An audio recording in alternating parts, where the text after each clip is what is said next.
નમસ્કાર ખેડૂત મિત્રો, હું રિદ્ધિ સર્કલમાંથી દીપક ચૌહાણ આપ સૌનું હાર્દિક સ્વાગત કરું છું। આજે આપણે આવી ગયા છે માતર તાલુકાના વસો તાલુકાના પલાણા ગામમાં, જેમને તમાકુ કરી છે અને તમાકુની અંદર રિદ્ધિ સર્કલનું ભૂમિકેર વાપર્યું છે। તો એમના મુખ્ય સાંભળીએ એમને શું ડિફરન્સ જોવા મળે। શું છે તમારું નામ? મારું નામ મુનાવર ખાન રેમખાન પઠાણ, તાલુકા વસો, જિલ્લા ખેડા, ગામ પલાણા। બરાબર। તો તમે તમાકુ કેટલા સમયથી કરો છો? પેલા તો લગભગ 3-4 વર્ષથી તમાકુ બરાબર। કરું છું। હવે આ વર્ષે તમાકુની અંદર તમે શરૂઆતના સ્ટેજમાં તમાકુ કેવી હતી તમારી? તમાકુ એકદમ ખરાબ હતી।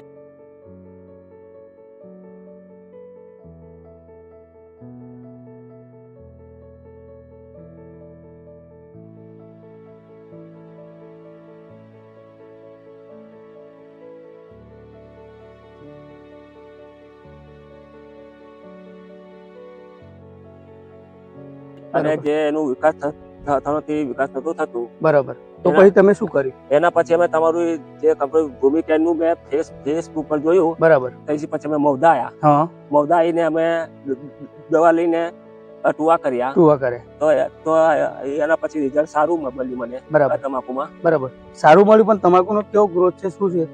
સરસ સરસ છે, પાદાનો બધો જોરદાર વિકાસ। હા, આ વિકાસ જોરદાર છે। તો બીજા ખેડૂતોને વાપરવું હોય તો તમે શું કહો છો? વપરાય? વપરાય એમનાથી 100% ગેરંટી છે અને વપરાય ભૂમિકેર। બરાબર, ખૂબ ખૂબ આભાર, થેન્ક યુ।